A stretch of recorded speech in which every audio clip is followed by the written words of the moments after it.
हाय, मैं सियाराम फ्रॉम रास music and event से।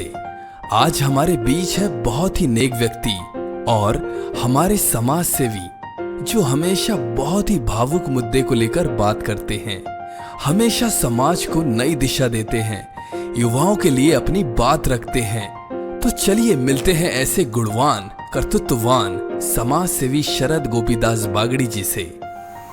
मेरे सभी मित्रों, आप सबको मेरा नमस्कार, बड़ों को प्रणाम व छोटों को प्यार।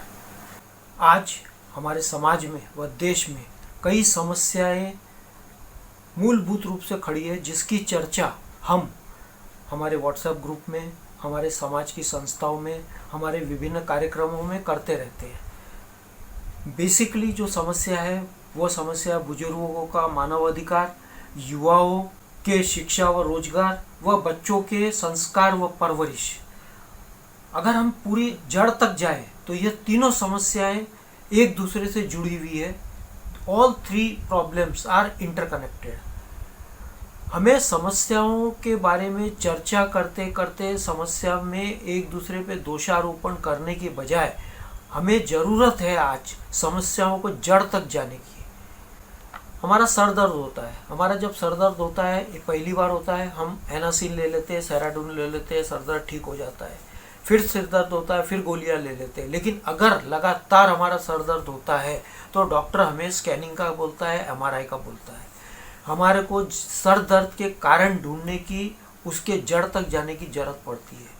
उसके जड़ में कई बार होता है ब्लड प्रेशर हाई लो, कई बार होता है ब्रेन में कोई प्रॉब्लम होता है, कई तरह की बीमारियाँ हो सकती है। तो सर दर्द का इलाज सिर्फ सेरिडॉन की गोली लेना या सर दर्द की दवाई लेना नहीं होता। जब कंटिन्यूअसली हमारे को सर दर्द होता है तो हमको उसकी स्कैनिंग कर कर उसकी जड़ तक जाना और बीमारी ढूंढना जरूरी हो जाता है। हमारी किसी भी समस्या का समाधान निकालने से समाधान निकलेगा। सिर्फ चर्चा करना, एक दूसरे पे दोषारोपण करने से किसी भी समस्या का समाधान नहीं हो सकता। हमें समस्या के कारणों को जानना बहुत जरूरी है। कारणों को जानने से ही हम समस्या का समाधान कर सकते हैं। आज की परिस्थिति ऐसी है कि हमारा घड़ा उल्टा है। अब उल्टे घड़े पर हम समुद्र रूपी कितना भी ज्ञान डाल दे, कितना भी पानी डाल दे, वह घड़ा भर नहीं सकता जब तक हम घड़े को सीधा नहीं करते। अर्थात जब तक हम समस्याओं के कारणों को नहीं समझे, जब तक हम अपनी सोच नहीं बदलेंगे, जब तक समस्या का निराकरण नहीं हो सकता। इसलिए धीरे धीरे हमें समस्याओं को समझना, जानना जरूरी है। उसके बाद में हमें उसके समस्याओं का समाधान धीरे धीरे करना पड़ेगा। यह सब समस्या हमारे सामने क्यों खड़ी हुई? समाज हो, चाहे परिवार हो, चाहे देश हो, कोई भी चीज अनायास नहीं होती।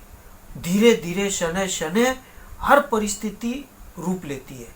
इसी तरह समस्याओं के भी पीछे कई कारण होते हैं, कई परिस्थितियां होती है। अब हम एक एक समस्या का अगर चर्चा करें, आज अगर हम बच्चों के परवरिश की बात करें, युवाओं के शिक्षा और रोजगार की बात करें, तो जब बच्चा गांव में या छोटे शहरों में है, अगर उसको छोटे शहरों में, गांव में अगर शिक्षा नहीं मिलती, अगर इंफ्रास्ट्रक्चर नहीं है, तो उनको पढ़ने के लिए बाहर जाना जरूरी हो जाता है। गांव छोड़कर शहर जाएगा, छोटे शहर से बड़े शहर जाएगा और शहर से विदेश जाएगा।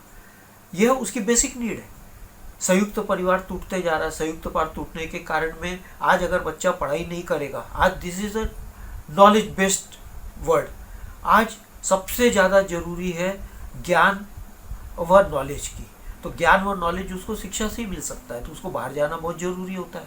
अब बाहर जाएगा बच्चा, अब अगर उसको शिक्षा शहर में नहीं मिलेगी, अपने गांव में नहीं मिलेगी, तो उसको बाहर जाना पड़ेगा। शिक्षा लेने के बाद में अगर रोजगार उसको अपने शहर में या अपने गांव में नहीं मिलेगा, तो उसको दूसरे शहर में या विदेश भी जाना पड़ेगा।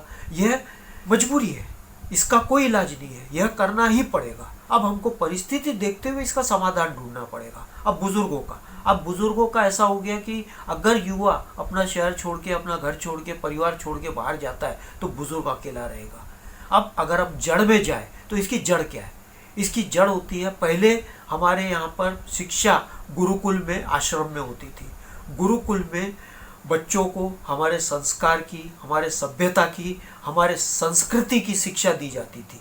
गुरुकुल में मातृ देवो भव, पितृ देवो भव, गुरु देवो भव, बच्चे सब साथ में पढ़ते थे। सभी समाज के बच्चे, छोटे बड़े ऊंचे नीचे, हर जात के बच्चे आश्रम में, गुरुकुल में गुरुजी के पास पढ़ते थे। तो उनके अंदर में एक समन्वय, एक आपस में भाईचारा, एक आपस में प्रेम रहता था और ये नेचुरल रहता था। इसको कोई आर्टिफिशियल नहीं है, ये अपने आप होता था, दिल से होता था। छोटे छोटे बच्चे साथ में खेलते थे, साथ में समझते थे। इसके अंदर कई गरीब भी रहते थे, कई पैसे वाले भी रहते थे। तो जिसको हम कहते हैं समाज शास्त्र, समाज शास्त्र का ज्ञान भी बच्चों को गुरुकुल में, आश्रम में मिल जाता था। उसी आश्रम में उसको हमारे हिंदू धर्म की संस्कार, संस्कृति, प्रेम, त्याग, तपस्या, सब तरह का ज्ञान मिलता था। अंग्रेजों ने अपने स्वार्थ के लिए आश्रम बंद कर दिया, गुरुकुल बंद कर दिया, कॉन्वेंट की शिक्षा चालू कर दी। आज़ादी के बाद में हमारी, जो मैं समझता हूँ सबसे बड़ी गलती जो हुई, वो सिर्फ नेताओं की गलती नहीं, समाज के हर नेतृत्व की, हर वर्ग की गलती यह हुई कि हमने वापस द इंग्लिश एक्ट को वापस कर उसकी जगह हमने वापस अपने गुरुकुल को, आश्रम को प्रोत्साहित नहीं किया। धीरे धीरे कॉन्वेंट शिक्षा बढ़ती गई, कॉन्वेंट शिक्षा बढ़ती गई। तो कॉन्वेंट शिक्षा में उनकी संस्कृति ये है, साल में एक दिन मदर डे हो गया, साल में एक दिन फादर डे हो गया, साल में एक दिन ग्रैंड पेरेंट्स डे हो गया और ख़त्म हो गया। तो उनको धीरे धीरे परिवार के प्रति जो लगाव, जो संस्कार, जो संस्कृति के प्रति प्रेम, जो हमारे मूलभूत हमारे जो संस्कार है, संस्कृति है, उसका धीरे धीरे ज्ञान खत्म हो गया। अब इसके अंदर हम आज के बच्चों को दोष नहीं दे सकते। यह गलती कहीं ना कहीं हमारी हुई है, समाज की हुई है, नेतृत्व की हुई है, राजनेताओं की हुई है। ये सब की क्यूमुलेटिव गलतियां हुई है और इन क्यूमुलेटिव गलतियों का खामियाजा आज का युवा भी भुगत रहा है, आज के बुजुर्ग भी भुगत रहे हैं। इसलिए हमें इस पर भी ध्यान देना बहुत जरूरी है कि मूलभूत सुधार करें।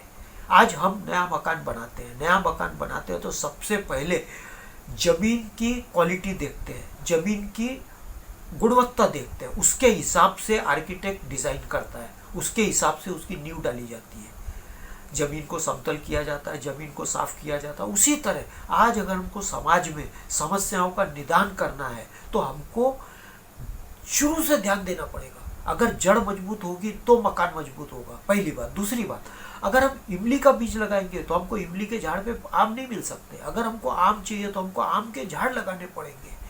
अर्थात अगर हमको आज के युवाओं को, बच्चों को संस्कारित करना है, अगर आने वाली पीढ़ी को हमारे को सुसंस्कृत करना है तो हमको आम का झाड़ लगाना पड़ेगा। आम का झाड़ मतलब हमारे को उन बच्चों को हमारे संस्कार में, हमारी सभ्यता में, हमारी संस्कृति में डालना पड़ेगा। जब तक हम यह नहीं करेंगे, जब तक हम सुधार की आशा नहीं कर सकते। दूसरी चीज, शिक्षा स्तर।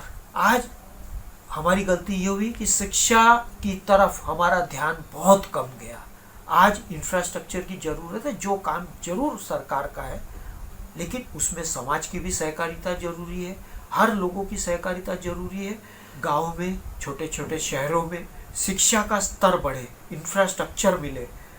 शिक्षा जरूरी नहीं, हर बच्चा एक समान नहीं होता, हर बच्चा इंजीनियर बनने के लिए, डॉक्टर बनने के लिए नहीं होता। तो हमको जो आज मोदी जी बोल रहे हैं, स्किल की तरफ ध्यान देना, हुनर की तरफ ध्यान देना, स्वरोजगार की तरफ ध्यान देना। अंग्रेजों ने क्या किया? अंग्रेजों ने तो इंग्लिश एक्ट ला दिया। क्यों? कि उनको सिर्फ क्लर्क चाहिए थे, उनको सिर्फ उनका हुक्म तामील करने वाले नौकर चाहिए थे। उन्होंने उस हिसाब से अंग्रेजी एक्ट ला दिया और अंग्रेजी एक्ट ला के उन्होंने आज ऐसी शिक्षा की प्रणाली हमारी चालू है जिसमें सिर्फ नौकरी के लिए बच्चे पढ़ते हैं, नौकरी करते हैं। हमें उस शिक्षा को सुधार कर स्वराज की तरफ ध्यान देना पड़ेगा। रही बात अब बुजुर्गों की, बुजुर्गों में भी आज अगर युवा को संस्कार मिलेंगे, सभ्यता मिलेगी, अगर संस्कृति मिलेगी तो हमारा देश, हमारे बच्चे, हमारी संस्कृति ऐसा नहीं है कि जो बुजुर्गों का अपमान करें।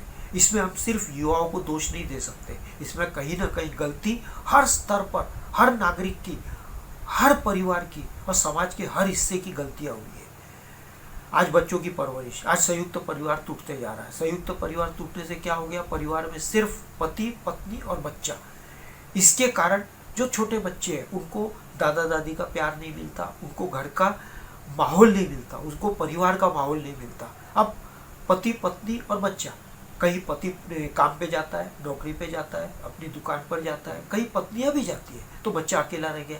अब अगर पति काम पे चला गया, पत्नी घर में अकेली है, तो वो बच्चे को मोबाइल दे देती है, बच्चा मोबाइल से खेलता है, तो बच्चे को संस्कार नहीं मिल पा रहे। इसलिए हमें कोशिश यह करनी चाहिए कि टूटते हुए परिवारों को फिर से जोड़े, संयुक्त परिवार को प्रोत्साहन दे। अगर हमको कहीं मालूम पड़ता है कि एक ही शहर में बच्चे माँ बाप से अलग रहते हैं, किसी भी कारण से हो, कई बार ऐसा भी हो जाता है कि भाई घर छोटा है तो परिवार को अलग रहना पड़ता है। उसमें जरूरी नहीं कि उनमें अंदर मन में कहीं ना कहीं कड़वाहट हो, जरूरी नहीं। प्रेम के वातावरण में भी अगर पास में पैसा है, अगर पास में सहूलियत है, तो अपने अपने आज़ादी के लिए, अपने अपने सहूलियत के हिसाब से माँ बाप बच्चे अलग अलग फ्लैटों में रह सकते हैं। ऐसे परिस्थिति में भी हमने कोशिश यह करना चाहिए कि उनके अंदर में सामंजस्य बना रहे, और जहाँ मन में किसी कारण गलतफहमी, कड़वाहट के कारण अगर बच्चे माता पिता से अलग रहते हैं, तो ये सामाजिक दायित्व बनता है कि हम किसी भी तरह उस परिवार को जोड़ें, ताकि बच्चों को दादा दादी का, नाना नानी का, संयुक्त परिवार का प्यार मिल सके।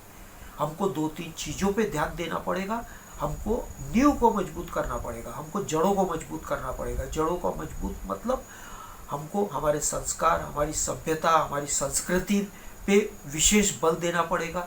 आज समाज के जो भी बुजुर्ग है, समाज का जो नेतृत्व है, उन्होंने यह कोशिश करना चाहिए, उनका एक ही सिंगल एजेंडा होना चाहिए कि किसी भी तरह हम अपने बच्चों को, युवाओं को सुसंस्कृत करें, हमारी सभ्यता से परिचय दें, हमारे संस्कारों से उनको ज्ञान करवाएं। उसके साथ ही बच्चों की परवरिश अच्छी होगी। धीरे धीरे, ये आज एकदम से अचानक नहीं होगा, बदलाव धीरे धीरे होगा। मतलब आज हम बीज बोएंगे तो उसका वृक्ष अगली पीढ़ी भोगेगी, हमको नहीं मिलेगा। हमको यह सोचकर नहीं कर सकते कि इसका फल हमको तुरंत मिल जाएगा।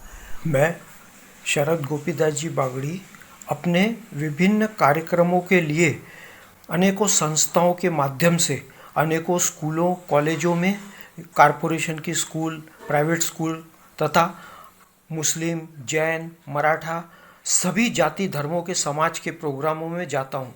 वहाँ पर जब बच्चों से साक्षात्कार होता है, बच्चों को जब सुनते हैं, बच्चों की जब बातें समझते हैं, तो हमें एक बात समझ में आती है कि आज की जो समस्या है, युवाओं की शिक्षा, रोजगार, बच्चों की परवरिश, बुजुर्गों का मानवाधिकार तथा आज जो सबसे बड़ी समस्या हर समाज में चर्चा की जाती है कि बच्चों की शादी की उम्र निकलती जा रही है, 30, 32, 35 साल तक बच्चों की शादियां नहीं होती है।